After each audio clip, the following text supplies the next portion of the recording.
Let's head overseas to do the stakes preview of the February Stakes Breeders' Cup Win and You're In race taking place in Japan this weekend.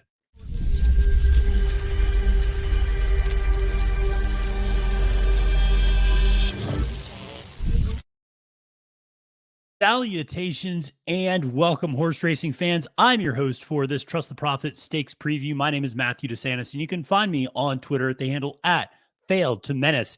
And this is a very exciting stakes preview for Trust the Profits as we are going overseas. We got tons of content for the Risen Star Stakes, which is what everybody's focused on here in the United States. But believe it or not, we have a Breeders' Cup Win and You're In race, Grade 1 race taking place in Japan this weekend, the February Stakes, and a horse that a lot of American horse racing fans know, Cheryl's Spate, is over there, and he's going to be racing in that race. So it's going to be, I think, a really exciting race. Have a guest to join me here in a second. But before we get to that, just remind you, make sure to subscribe to Trust the Profits here on YouTube. Make sure to give me a follow on the Twitter at the handle at Failed to Menace.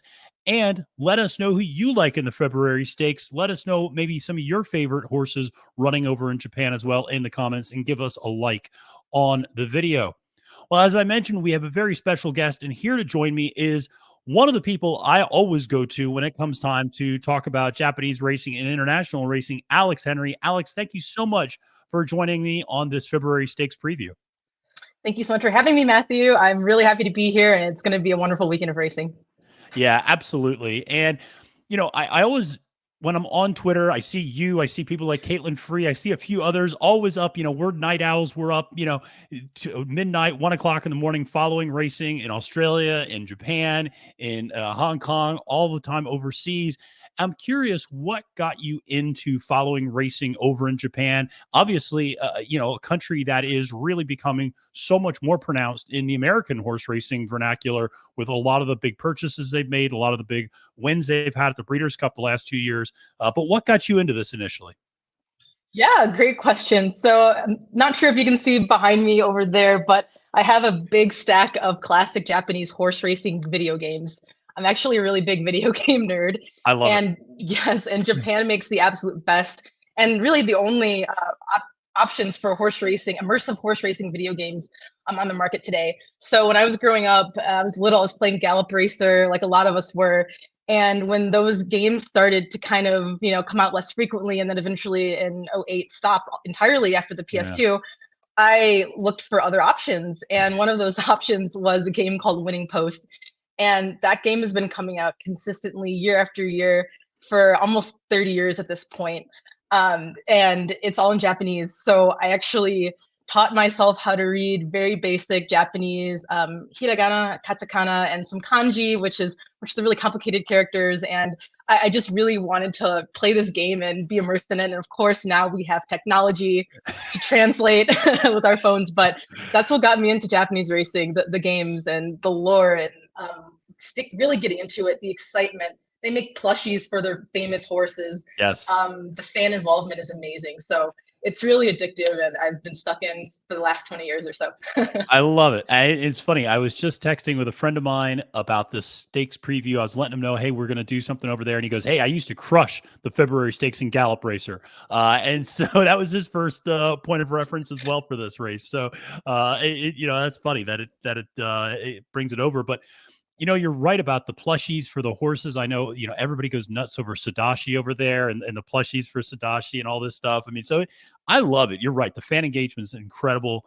You listen to the roar of the crowd in all of these races whenever I watch over there, and it's amazing. So really excited for that. Now, there might be a lot of people watching this who are just general horse racing fans, might not know a lot about Japanese racing, but want to follow Win and You're In races, or want to follow a horse like Cheryl's Spate as he goes over. What are some differences, or what are some nuances and unique attributes of Japanese racing? Yeah, absolutely. So what makes Japanese racing unique, or really the circuits, what makes them unique, is that there are two governing bodies for Japanese horse racing: the JRA, which is who runs the February Stakes, and the NAR, the National Association of Racing. And so the difference being, the JRA is actually nationally run, and so funding and profits from wagering actually goes all the way up to the national level, whereas whereas the NAR is actually run by local governing bodies, and so the funding and the profits all are shared and distributed amongst local jurisdictions. And in the PPs, you may notice that the information on the NAR races, tracks like Kawasaki or OI is the name of the racetrack, are pretty abbreviated, and there's not much information. And that's because, interestingly enough, the two governing bodies don't really mesh well when it comes to PPs. So the JRA doesn't really interact much with NAR and doesn't really recognize their races on again a national level. So it's almost like like racing at like Finger Lake. No offense, I'm a fan of Finger Lakes versus like a stakes weekend at like Gulfstream Park or Santa Anita. That's kind of the difference. So horses winning NAR races, I mean, you can of course check the times, if they're legit, they're legit. But typically it's a little bit lower of a class versus a JRA racing. That's really helpful information. No, and there are a few horses coming out of that NAR race circuit that are running in the February stakes that may have, that's a very good comparison in terms of, running at a secondary or tertiary track and then stepping up to a big time race and seeing what that happens. It also reminds me when you mentioned about the PPs, reminds me of like when I look at DRF and I can't get the race replays at Fairgrounds and Churchill Downs and things like that. So, so disputes between governing boards, nothing new here in horse racing. That transcends international borders. And so, but Japanese horse racing, though, I know does a lot of things right in terms of the protection of the horse. You talked about fan engagement already. Obviously, they have been very active, buying up a lot of top American brood mares in recent years. And we've seen top sires like Hot Rod Charlie recently go over and Firenze Fire going over. So we have a lot of big time sires heading over to Japan. And that's what makes this all very exciting as well, that we have, like I said, another continent that we can pay attention to, not just looking at what's going on over and with Charlie Appleby and Aidan O'Brien over in Europe, but paying attention to what's happening in Japan. And as I mentioned, this is a win and you're in race, and the Breeders' Cup is in Santa Anita this year, so I would expect a significant Japanese contingent again, just like we saw at Del Mar 2 years ago. But before we get into the February stakes, there are two other stakes races, the Amethyst Stakes and the Hyacinth Stakes.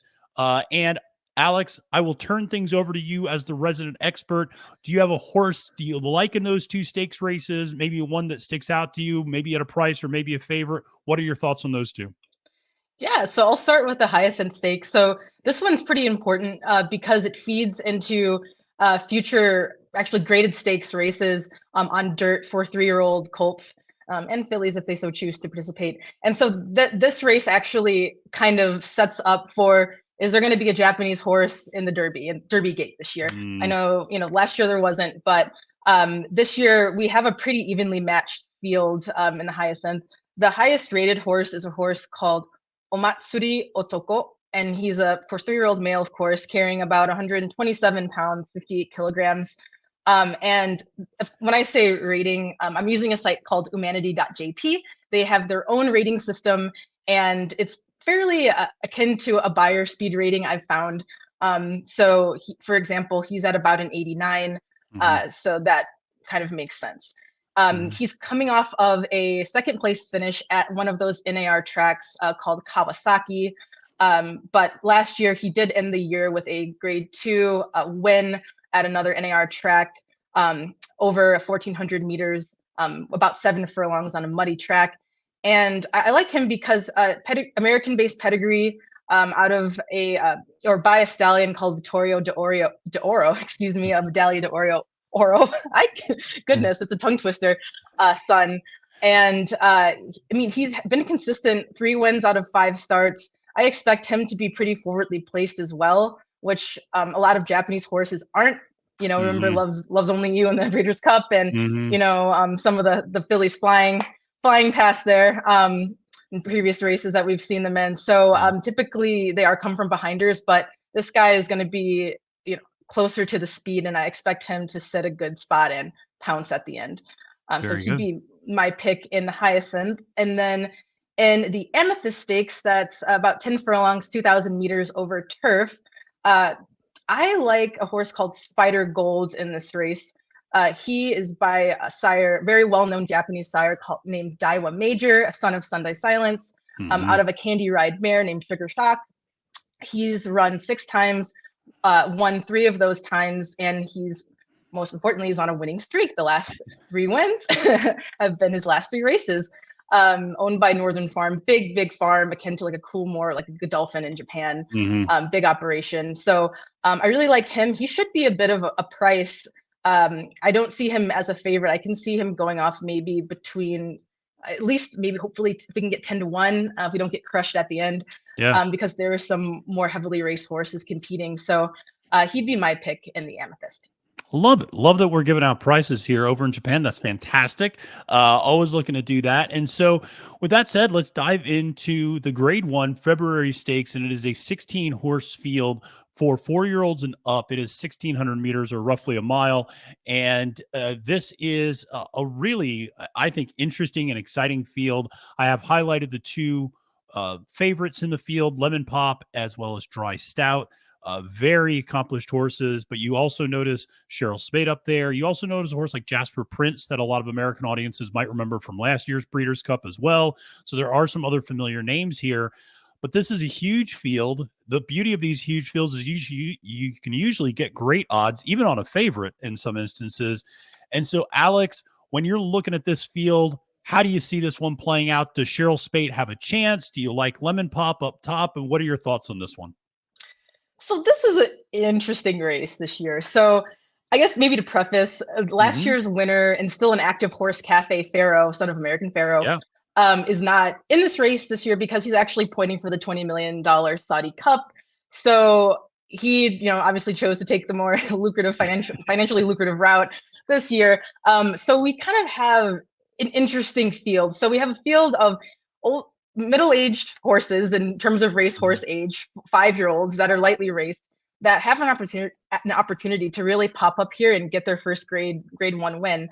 And as far as Cheryl Spate, it's interesting that they chose this spot. So I saw an article on Blood Horse right before hopping on, and it seems like Roger Atfield is of the mind that Charles Fipke, his owner, really wanted to go to the spot because it was Breeders' Cup 1 year in. He wanted to support. So it wasn't a trainer decision. It was an owner decision.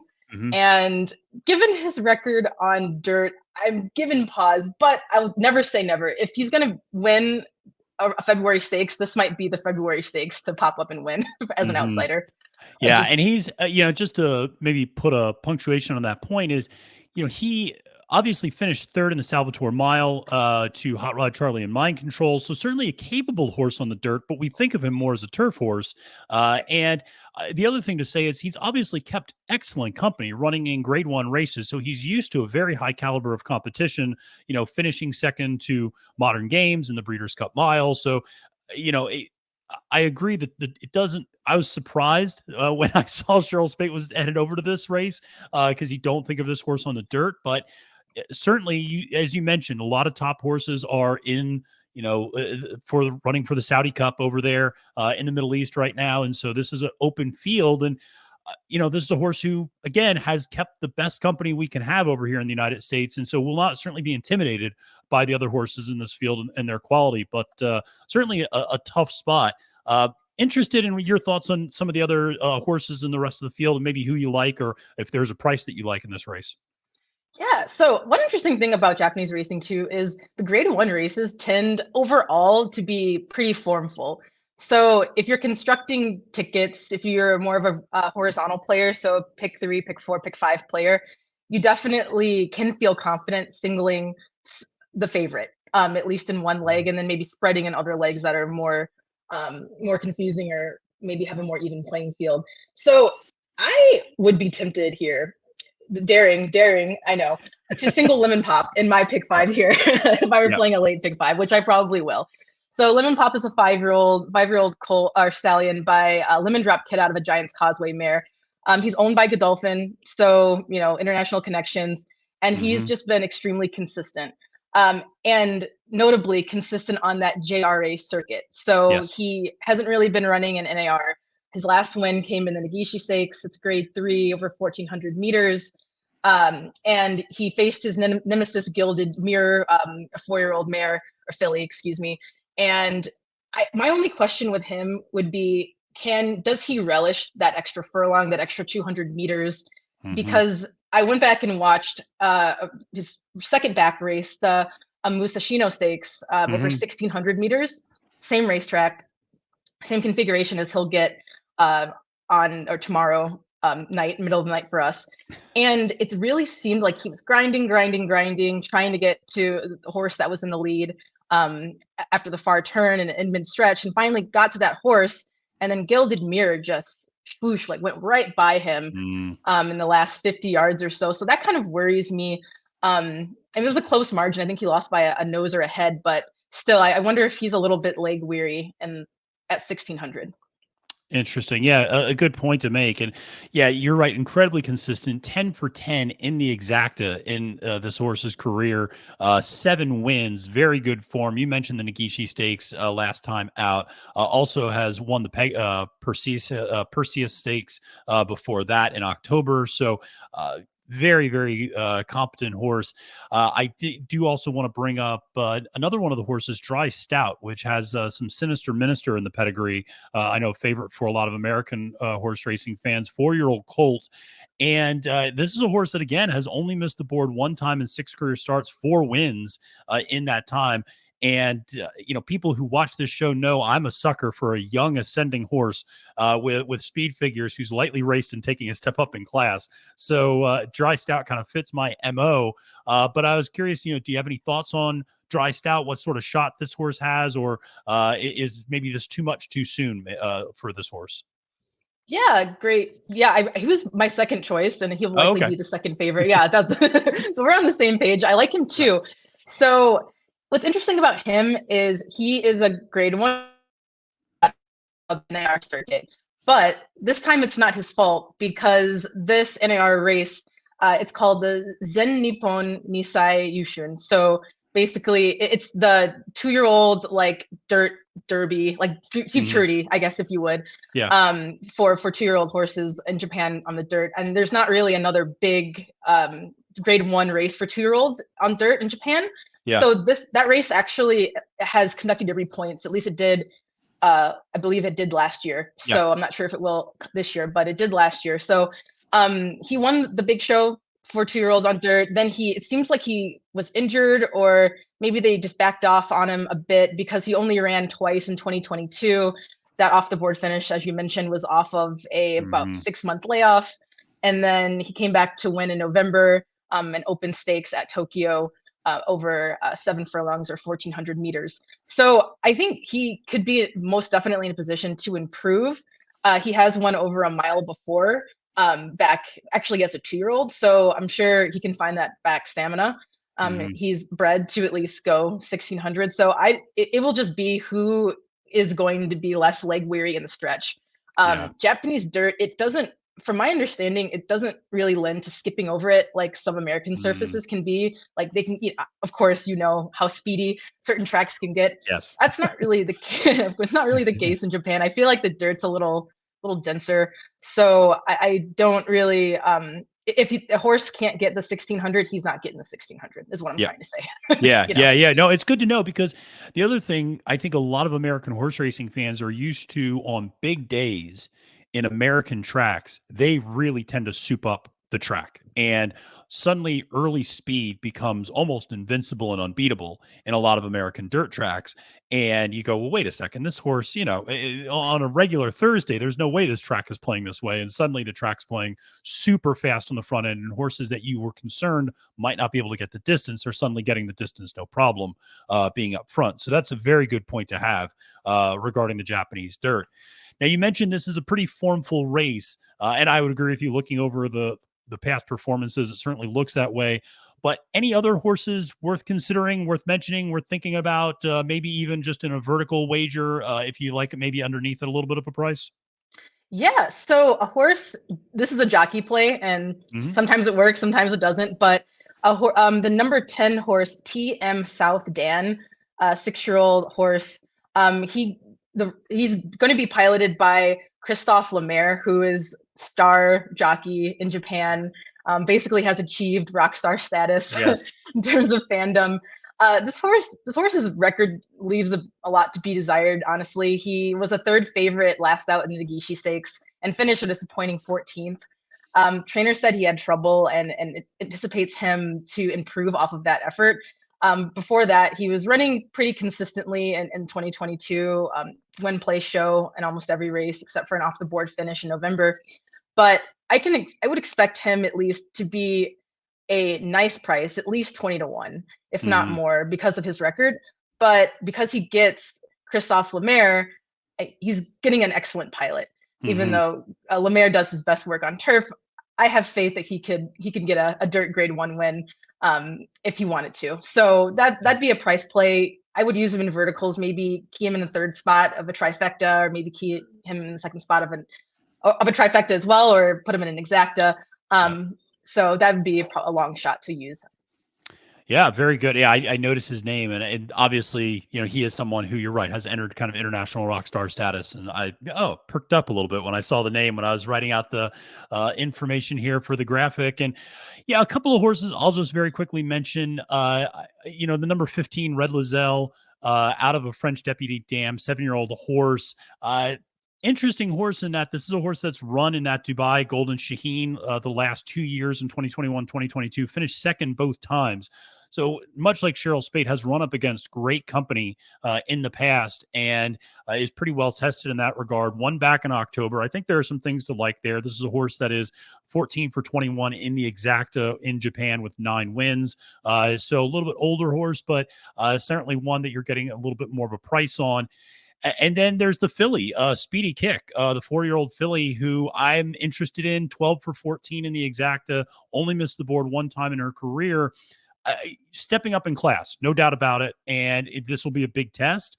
But, I like that they run the fillies against. I like that there's much more mixed company running over in Japan than you have here in the United States, where it's very rigid in many cases. And when a filly runs against the boys, it's front page news. And, we're seeing that right now with Hoosier Filly, running over in the Rachel Alexandra, and a lot of people think potentially in the Louisiana Derby if she runs well there. So, but Speedy Kick was one that I like. So I'm going to absolutely be playing probably some pretty formful chalk up top in my tickets with Lemon Pop, but I'm going to be sprinkling in some of these long shots underneath in an exacta trifecta ticket, try to add a little bit of value.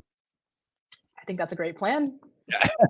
So, well, Alex, I just want to say thank you so much for joining me on this February Stakes preview. I really appreciate it. This has been a lot of fun, and hopefully we see the winner of this at the Breeders' Cup this year at Santa Anita. And I think that would be a lot of fun to see a pretty big Japanese contingent coming over. It was so fun to see them at Del Mar in 2021. And obviously the big win with Marche Lorraine and Loves Only You, really legendary wins for Japanese racing. So again, thank you so much. And let everybody know where they can find you on Twitter and what all you have going on. Oh, yes. Thank you so much. I am on Twitter. I'm very active at HMLAA. It's an old acronym. I won't even try to explain it. Feel free to follow. I'll probably usually salty tweets around 6-7 p.m. when my US picks don't really come through. My pick 4s and pick 5s fail, but happier as the evening goes on and we get our Japanese racing. And I really encourage everyone to play. You can play a cheap ticket. I believe the pick 5 is a 20-cent pick 5. I believe. And you can really get some good options going there. So good luck to everyone. Safe trips. And I hope Cheryl Spite does well. And just for the sake of more Americans going over to Japan to increase fan participation. So other than that, you will find me at this desk. And thank you again for having me. It's been a blast, Matthew. Yeah. Absolutely. Absolutely. Thanks so much. So again, remember, make sure to follow Alex on Twitter. She's a great follow. Definitely if you're into international racing, make sure to give her a follow. So much information and so much knowledge there. Make sure to give me a follow on Twitter at the handle @FailedToMenace. Make sure to subscribe to Trust the Profits on YouTube. Make sure to press that like button on this video and let us know who you like in the February Stakes. Until next time, friends, my name is Matthew DeSantis, wishing you a great and profitable day at the track and reminding you that it's now post time.